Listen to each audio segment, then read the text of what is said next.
This is going to just be a little bit of story time, if y'all will indulge. I'm kind of just gonna throw some pictures at you, and we're gonna just take a journey way, way, way back, way, way, way back. So here's here's little Lance, little me, and little me and my blonde locks, and my brother were next to each other there. So I just had to throw that in there. We're not gonna go this far back, but I was going to say, I can remember as far back as I can remember just having a love for the earth and a love for all things nature and things outside of like humans. I've just always had an affinity for that. But we'll fast forward and just say, like, I kind of went through life actually hating humanity and like teenagers and getting into education, like high school, college, especially. I hated humanity and I wanted nothing to do with them. And I was just like, they're destroying the earth, like the earth is dying. And I was commonly going around quoting like, I hate people, I just wish they would die and leave the planet, and also dogs behind. Just leave the earth alone, the earth is dying, was my mentality. And I just wanted to help the earth, and I just didn't really know how back then. But cue my education and my interest in physics and math and science. I was able to graduate like with high honors, top of my class in earth sciences. And so I was like, earth sciences is the way that I'm going to change the world. We can study this and make this better. And so I kind of took my journey into that realm. I started working for the government and had a climate change research position there. And I would kind of, I was in that whole dynamic where global warming and climate change was at the forefront of everything that I did in life, like managing our carbon footprint, lobbying people, lobbying representatives at Capitol Hill.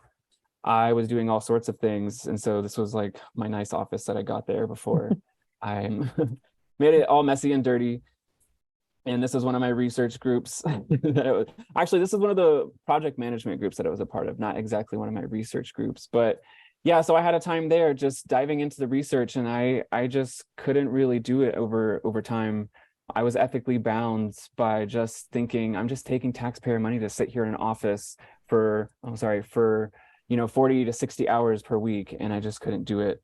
But I was also like vegan and living a minimal waste lifestyle, doing all of these things that I thought were really helping the planet and also helping myself. Like I kind of had an ego about it. If people would have known me, they would have probably been really annoyed of me. And I was one of those kind of annoying people. I was giving talks to my lab and all kinds of people about these different topics that I followed and believed in. So I won't go into all of this, but this is some of the stuff that I would share and talk to with my lab, and dozens of climate scientists that are really high up in the world. And there's real problems out there. There's toxic pollution and eutrophication, which is the runoff of all of the toxic components from livestock farming and everything that we're doing on this massive industrial scale. So there's things that I definitely believe in need to be changed, but things started to shift in my mind. And even though I was excelling at this path, I was destroying my personal health and my personal well-being. And also sorry, I'm kind of getting ahead of myself. There's me lobbying at Capitol Hill, going into our representatives' offices and trying to talk about why climate change legislation is important. So I was really trapped in the whole movement. And one thing about this whole movement, though, is that I was completely sick. I was hiding this part of myself where I was detracted from society. I was putting on this whole face and this whole intelligence, and thinking I was doing the part, but I had a massive climate anxiety and intermittent depression. I was using drugs and alcohol. I had other sexuality issues and domestic abuse issues and lifelong insomnia. I had so many things that were going against me. And I was thinking that I was still trying to help the climate and help the earth. But to kind of save time from what's more fascinating stories and more interesting things that happened to me, I will just say that I quickly was able to overcome some of these issues by going through a 3-tier awakening, is what I call it, where I had a plant medicine experience and a journey, and a Kundalini awakening experience and journey, and also obtaining a spirit releasement healing through what we call the Lightworker Healing Protocol, where we do healing for all kinds of things, including Gaia, which is what we're talking about today. And actually, this is one of the modalities that Tomar and I practice together, and it's actually what brought us together. So we will talk about more on that probably in some future talk. But for now, I'm just going to leave it at that and say that, this three-prong awakening really shifted my I was an atheist, rational climate scientist, very logical going about life and thinking I was making successful choices, even though I was struggling in so many ways and hiding that from everybody. So I would say these 1, 2, 3, number one thing that changed for me during that psychedelic experience was that I awakened to source consciousness being a part of anything and everything, and that we are connected to that source consciousness, and we're deeply interconnected to animals, plants, and even Gaia herself. So that was completely transformative. Soon after that, I had the Kundalini awakening experience where I believed and saw that there was interdimensional energies, and color frequency healing was important for me in that moment, where self-worth and yellow was very important for me. So I actually found this image that's kind of describing my experience that happened there. And 3, this actually removed and healed some negativities in me that caused my lifelong insomnia. And so literally overnight, my insomnia that I had my entire life long was cleared and healed. And so now we do work with this modality to help heal ourselves and Gaia as well. And so we believe it's really important to helping Gaia heal. But additionally, to move forward, doing some of these alternative and esoteric and prayer modalities, I also believe, in part of my life and trajectory, is that we have to do physical, actionable things with Mother Earth to also make a benefit. So I learned through these 3 things that my whole life was not what I was being told, and I came to believe so many different things. So I started to research things that really did make a difference, or what I believed was going to change the world, and that was regenerative agriculture, which is shifting from conventional agriculture that destroys to one that works in harmony with nature and actually builds and diversifies. And also another tenet in sustainable building, because the way that we're building up our societies and our cities is very toxic, and we need to have a shift in that.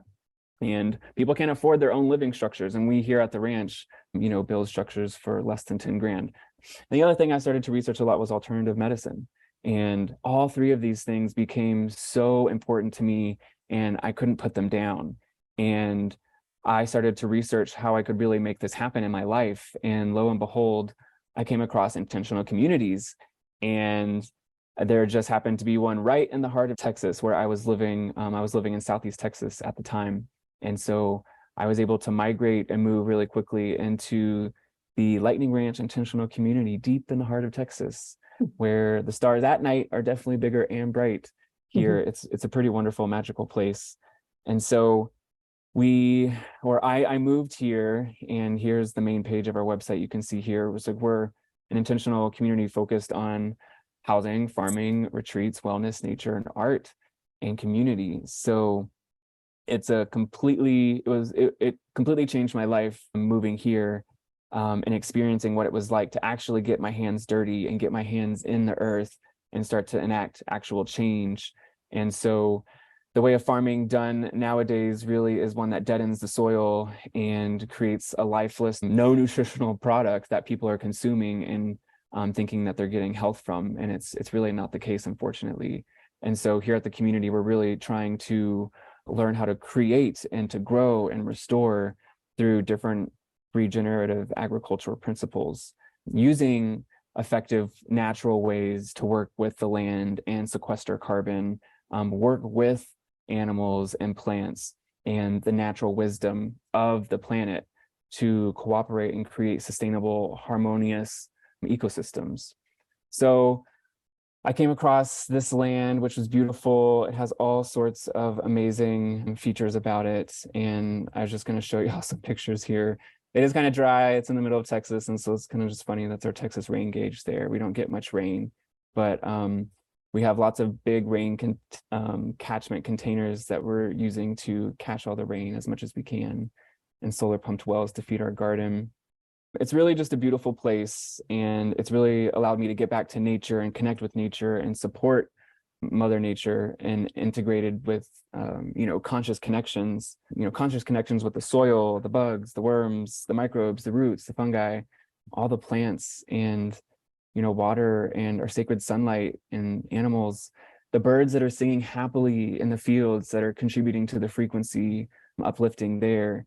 Like, all these things need to be considered in a successful healing environment, and the conventional model doesn't demonstrate that.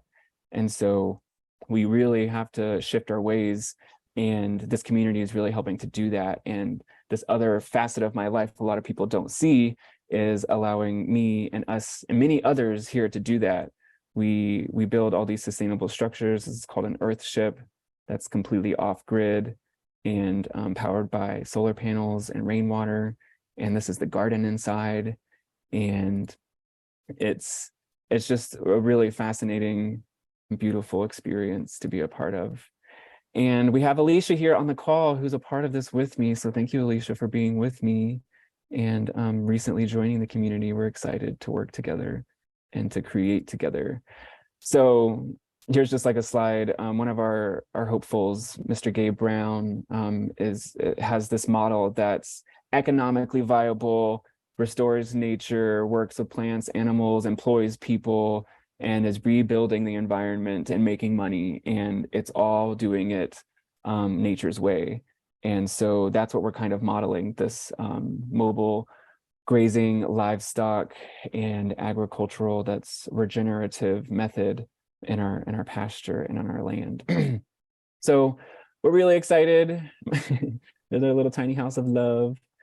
I have a lot more that I can say, and some things that I skipped over, but I don't want to bore y'all with all this stuff. But I do want to say, like, I have come to learn, like, in my spiritual understandings and just interesting experiences and transformations I've gone through, that we when it really comes to like a group collective effort, when we come together and support beautiful actions and intentions that promote sovereignty and compassion and creativity, like our natural birthrights, they're all natural beings' birthrights. We all have that benefit that we can create and collect and come together and to heal. And when we do that, we transform in so many powerful ways. And that's what we're doing at the ranch. And that's what all of these communities that are developing throughout the world right now are doing on a collective level. And I would say that's what we're doing on our small little collective level here for our healing hour calls. We're coming here and collecting our hearts and our souls for love and healing. And that's just as important as getting in with the land and attending to your garden and working with the plants and animals. So yeah, it's really, really fascinating, shifting from this atheist scientist rational environment in an office most of the week, never stepping outside, to now being outside each and every day and being with Earth. It really is a wonderful, amazing, grateful opportunity that I have. And it's like, now I have to share this. This is the first time I've really publicly kind of shared this in this capacity. I feel like it's my duty to really talk about this transformation and what's possible, and that other people can do this. So I appreciate y'all listening.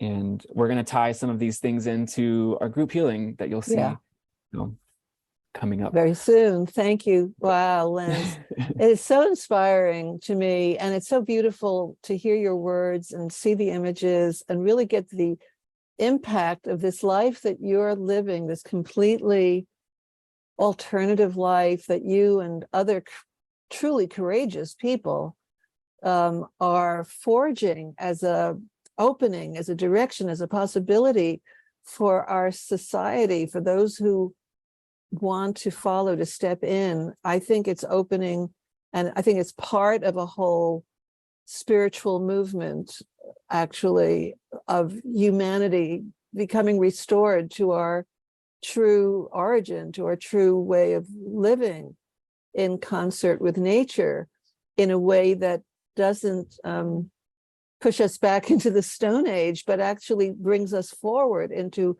like another spiral, another loop of the spiral, to reconnecting in a really informed, intelligent way, but in a heart opened way. And that heart opening and that willingness to acknowledge the greater reality that we're part of, and to cooperate with it, to acknowledge it, to submit to it, and to help it, to work with it as partners. So it's really the same as the divine partnership. It's also partnership with the earth, partnership with everything that's sacred in our world. That to me is the hope, really the hope of survival for humanity, because the path that we've been going along is does not bode well for our survival and for the survival of what we value and love. So yeah, and I think your life and your life is like a testament to this contrast, to these two forks in the road, that you went down one and then you chose to go down the other. And you know, in a short period of time, you didn't waste too much of your time going down the wrong road, fortunately for you and for us. So, you know. Thank you for sharing all of that and tying that all in. It was very well said. And you're a bridge, you know, you're a bridge between the healing work that so many of us do and the actual connection to the earth, which we espouse and love, but many of us don't have the opportunity to actually participate in the way you do. Right. And I have to say, like, speaking of earlier, I was on like a tirade, but where I was saying, you know, that I had used to really hate people and, you know, think the planet was dying. Well, I think another thing to really quickly say is an important thing I've come to learn that's of really great significance is that I don't really believe any of that anymore. And I have complete solace in another belief, and that's that, you know, that the planet can heal, it is healing, and it will heal. Consciousness and the intentions and beliefs that we have behind that consciousness are powerful forces that we yield. And, you know, Tomar and I know this based on our work with belief replacement for our clients and, you know, empowered prayer, that, you know, the principles that we teach that are based off of our powerful intentions. All of these powerful forces that we yield as humans have a collective consciousness that impinge on all the life around us, and especially Gaia.